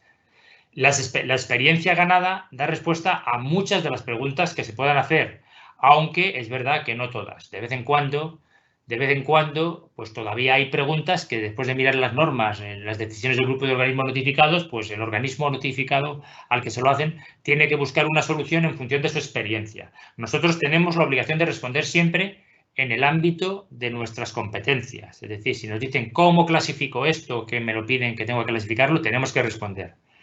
Lo que no tenemos es la obligación de responder siempre lo que queréis oír el que pregunta, ¿vale? Tenemos la obligación de responder, pero no de responder una respuesta que os parezca buena. A veces la respuesta es, lo siento, pero como hemos visto antes para los cables coaxiales, la única respuesta es hay que ensayar todas las configuraciones que se presentan a la certificación.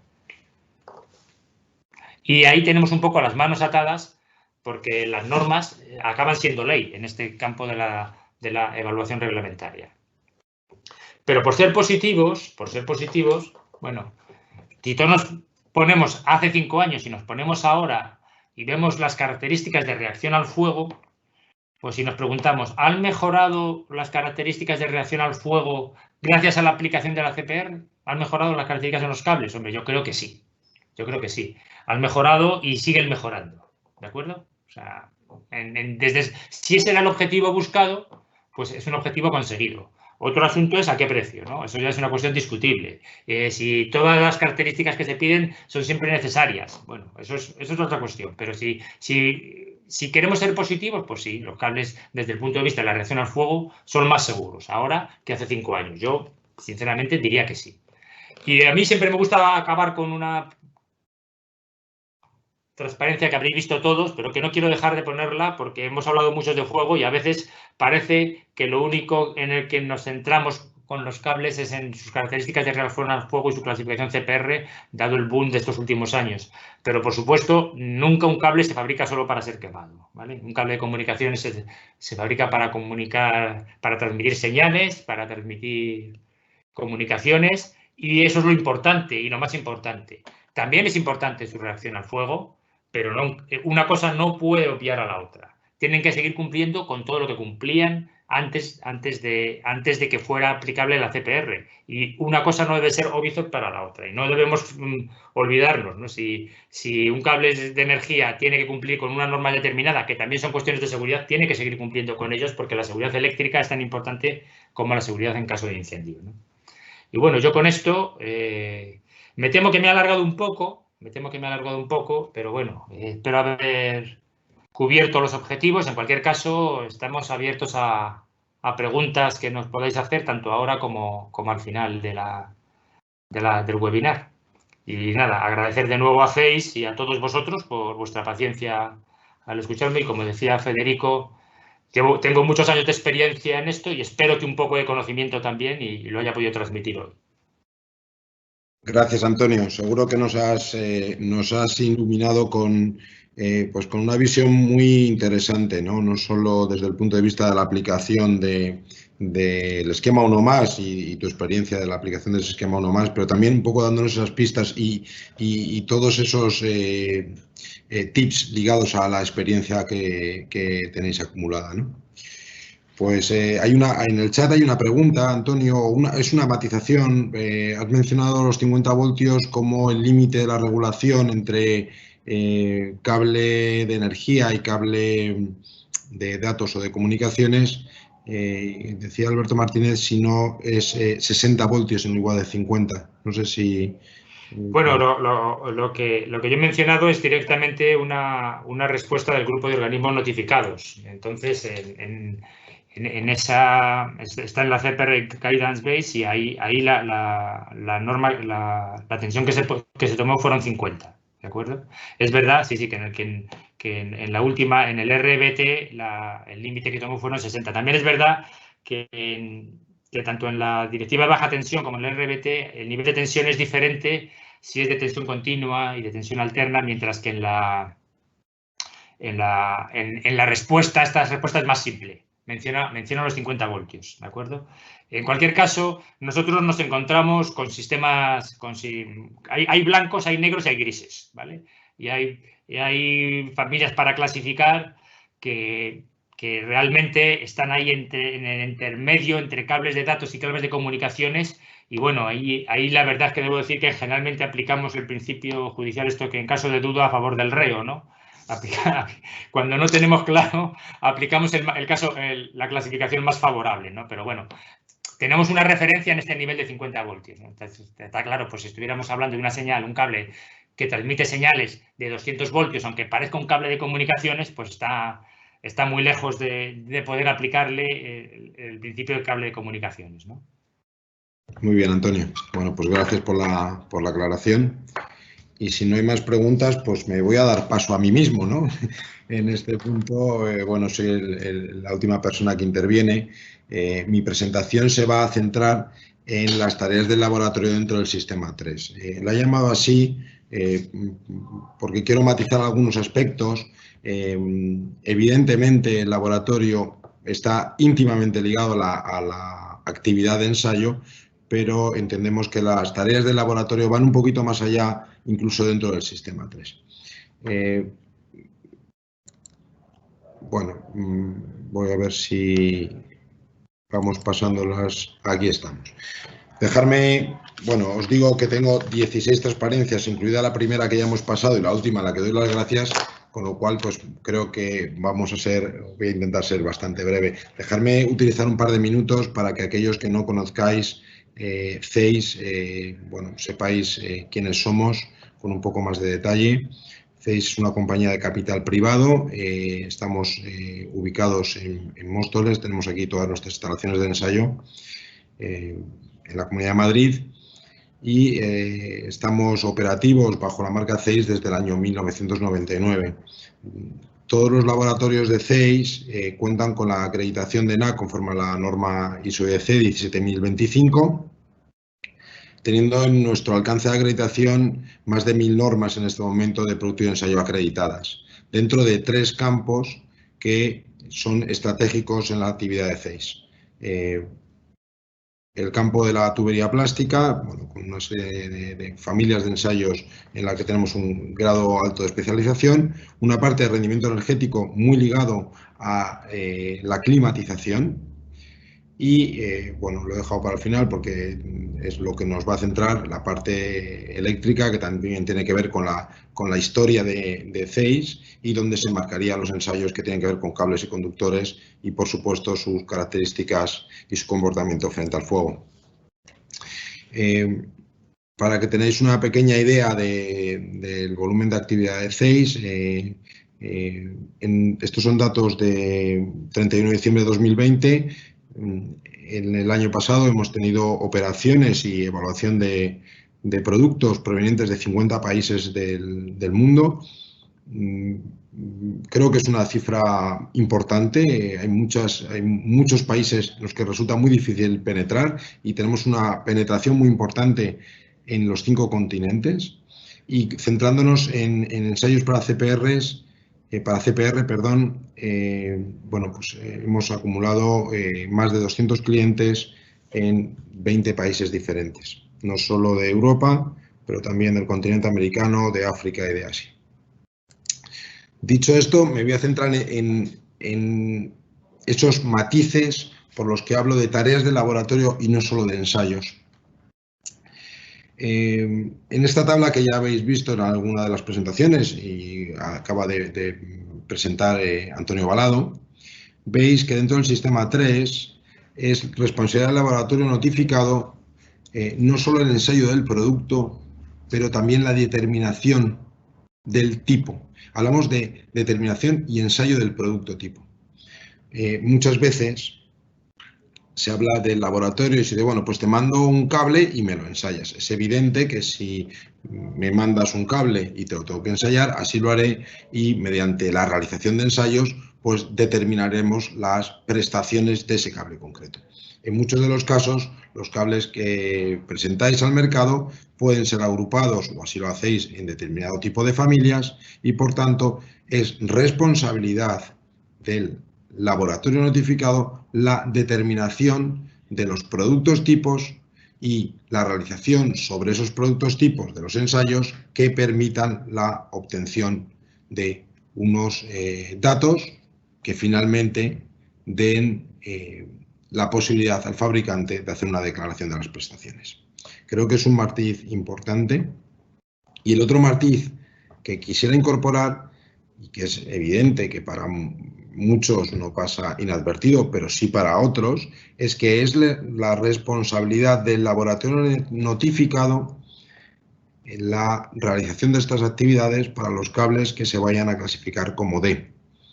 Bueno, para algunas personas que no están muy introducidas en estos asuntos, pues asocian la intervención del laboratorio solo para los cables que se quieren clasificar o que se espera clasificar como E y no así para aquellos cables que se tienen que o se quieren clasificar como D. De hecho, de alguna forma, se tiene asociada la idea que cuando hay que hacer un ensayo de la escalera, permitirme la expresión, es el organismo de evaluación de la conformidad que opera bajo el sistema 1+, quien actúa. Y no es así. Para todos aquellos cables que se quieran clasificar como D, es responsabilidad del laboratorio determinar el tipo y hacer los ensayos que se asocian a las categorías D y E. Por tanto, y no me voy a extender porque ya se ha mencionado cuáles son las familias de productos, pero bueno, en definitiva, hay una serie de reglas que permiten la agrupación de forma que los resultados de los ensayos de cada una de las características o de algunas de las características se puedan considerar representativos para el resto de los productos. Los requisitos de las familias, bueno, fundamentalmente tienen que ver con que sean el mismo fabricante, los mismos materiales y las mismas reglas de diseño. Y desde ese punto de vista se puede aplicar la regla EXAP. Es responsabilidad del laboratorio notificado, bajo el sistema 3, el comprobar que la aplicación de las reglas EXAP es congruente. Y a partir de ahí determinar el tipo para ensayar. Desde el punto de vista de cables de comunicación, las familias genéricas que se definen son las que se muestran en esta transparencia. En definitiva, yo creo que las conocéis, UTP, FUTP, SFUTP, es decir, en función de si hay o no pantalla y si el par trenzado es o no apantallado, hay una serie de combinaciones que nos permiten definir esas familias genéricas que, por otro lado, tendrán que tener en cuenta los aspectos que tengan que ver con diseño y con materiales de utilización. Por otro lado, los cables de diámetro menor a 5 milímetros se deben de ensayar en AD de acuerdo a la norma 50399, en el caso de tener que obtener clasificación D, y por tanto no aplica la clasificación o las reglas EXAP.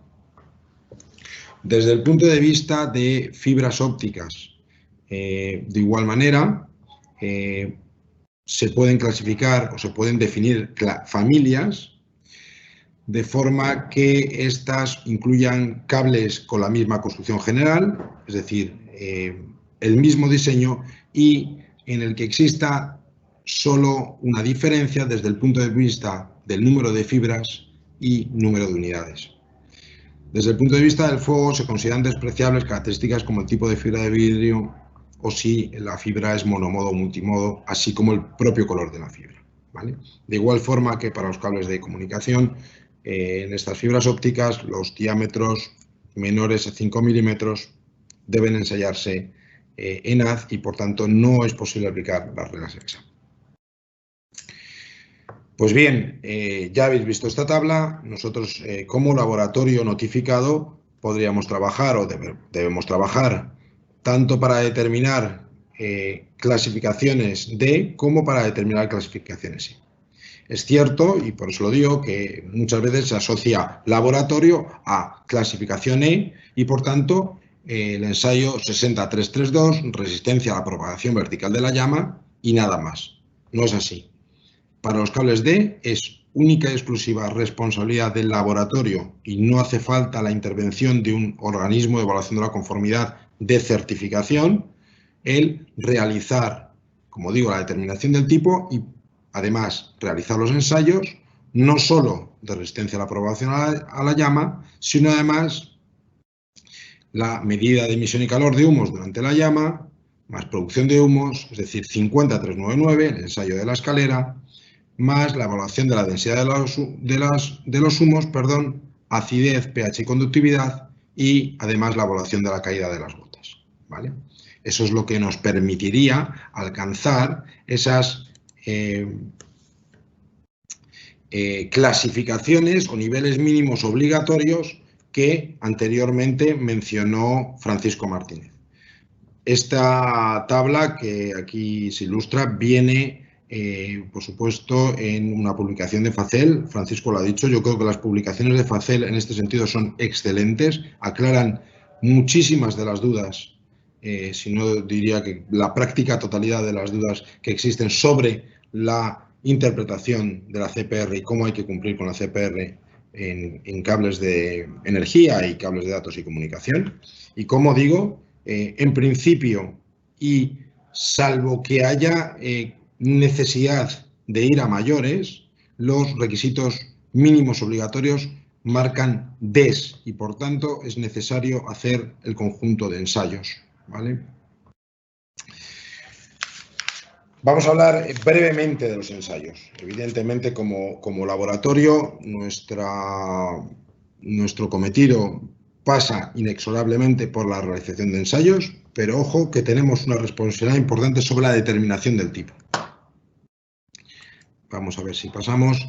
Y como digo, CEIS como centro de ensayos para este sistema 3 tiene la capacidad y la obligación de realizar ensayos conforme a la norma 50399, muchos la mencionáis así, es la que nos permite la medida de la emisión del calor y la producción de humos, es la que también nos va a dar la información sobre la caída de las gotas. El ensayo de resistencia a la propagación vertical de la llama, 60332, así como dos ensayos que ya se venían realizando tradicionalmente, medida de la densidad de los humos y la determinación del grado de acidez de los gases mediante la medida del pH y la conductividad. Voy a repasar muy brevemente las características más importantes de estos ensayos. El ensayo de la escalera, ensayo 50399, medida de la emisión de calor y producción de humos en cables durante el ensayo de propagación de la llama. En realidad, el ensayo es un ensayo de propagación de la llama, llamado muy habitualmente por todos los que trabajamos en este campo el ensayo de la escalera. Tiene mucho que ver con la forma que adopta la muestra en la estación del ensayo. Se monta un haz de cables sobre un portaprobetas que tiene forma de escalera, está perfectamente definido. El número de muestras montadas se determina en función del diámetro exterior y a partir de ahí, durante 25 minutos y a través de la inyección de una llama con una potencia de quemador de 20,5 kilovatios, se determinan una serie de propiedades a partir de medidas en los humos producidos durante la combustión. En realidad, estas características vienen recogidas en los informes de ensayo y son 5, que son HRR, velocidad de emisión del calor durante el incendio, THR, emisión de calor total durante el periodo de ensayo, FIGRA, que es el índice de crecimiento del fuego, SPR, velocidad de propagación de los humos, y TSP, producción de humos total. A partir de estos valores y en función de las clasificaciones que se nombran en la propia norma, obtendríamos esa primera letra de la clasificación, esa B o C o D fundamentalmente. Por otro lado, durante este ensayo se tiene que evaluar la caída y permanencia de material incandescente. Como decía Antonio, este es uno de los aspectos más controvertidos o a veces más complicados, ¿no? En definitiva, como decía Antonio, una sola gota incandescente que dura 11 segundos clasifica el cable como D2. En definitiva, el criterio de 0 es un criterio exigente, no puede haber gotas incandescentes. Si existen entre 0 y 10 segundos, la clasificación es D1. Bueno, este es un ensayo interesante, un ensayo que, como ha dicho Antonio, presenta en la definición de la norma todavía un grado de, no voy a decir falta de desarrollo, pero tenemos todavía que armonizar muchos criterios para conseguir entre los diferentes laboratorios de fabricantes, pero también laboratorios notificados, una mayor reproducibilidad y una mayor repetibilidad en los datos. Pasamos a la siguiente. La siguiente, hablo de la norma del ensayo de propagación vertical de la llama para conductor individual. La norma de ensayo es la 60332. parte 1, parte 2, y lo que hacemos es que mediante una llama premezclada de 1 kilovatio aplicamos con una inclinación de 45 grados sobre un cable individual esa llama durante un tiempo determinado que se fija en función del diámetro de la muestra. Puede estar entre 1 minuto y 8, y el requisito para que el ensayo sea positivo es que la longitud del cable quemado sea menor de 425 milímetros. Pongo una anotación en esta transparencia que me parece importante, y es qué ocurre para aquellos cables que no son de sección redonda, no son de sección circular, por ejemplo los cables planos. Para ello hay que medir el perímetro de estos cables y calcular un diámetro circular equivalente. Hay que transformar esa sección rectangular a una sección circular para la determinación del tiempo de aplicación de la llama. El ensayo para la medida de la densidad de los humos emitidos por cables en combustión, lo que se trata es de, mediante un fotorreceptor, medir la disminución de la luz provocada por los humos emitidos en los cables durante un tiempo de combustión de 40 minutos. Es decir, aquí hay que forzar la combustión durante 40 minutos y tenemos que evaluar la pérdida de transmitancia, es decir, al final lo que medimos es cuánto de luz perdemos, cuánto perdemos en la transmisión de luz por los humos que emiten los cables que están quemándose. En función de la pérdida de transmitancia, las clasificaciones pueden ser S1A o S1B según los intervalos que ahí se fijan. Por último, el ensayo de determinación del grado de acidez mediante pH y conductividad, o medida pH y conductividad. Medimos la potencial corrosividad de los gases desprendidos durante la combustión. Es un ensayo fundamentalmente químico y en función del pH y de la conductividad de los gases se aplica unos valores y unas clasificaciones A1, A2 y A3. Me queda simplemente repasar por qué creemos que es interesante hacer ensayos en CEIS. Yo creo que CEIS en este campo de la CPR es un laboratorio pionero en España. Fue el primer laboratorio notificado en España para la CPR en cables. Veníamos trabajando desde el año 2011 en la preparación con los borradores de las normas europeas en este campo y fuimos el primer laboratorio. Somos líderes en el mercado de ensayos para CPR en cables.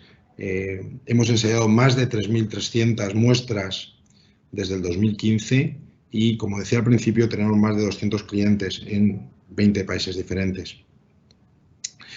Creo, por otro lado, que nuestra participación en los ejercicios de incorporación que promueve tanto FACEL como fabricantes en la órbita privada, pero el propio grupo de organismos notificados, el SG22, al que antes hacía mención Antonio Balado, nos obliga a estar a un nivel que es el que realmente exige la industria de fabricación de cables.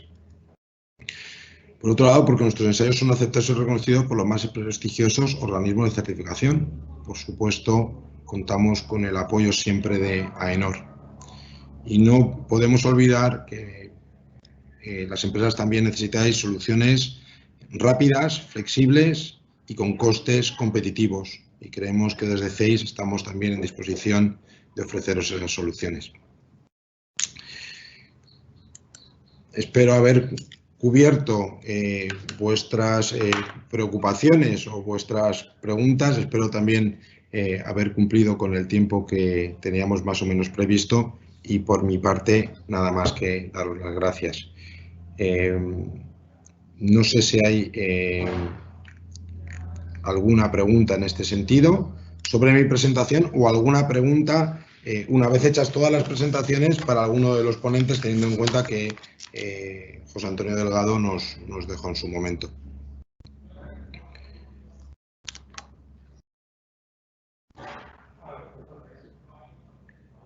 Bueno, pues parece que no hay más preguntas.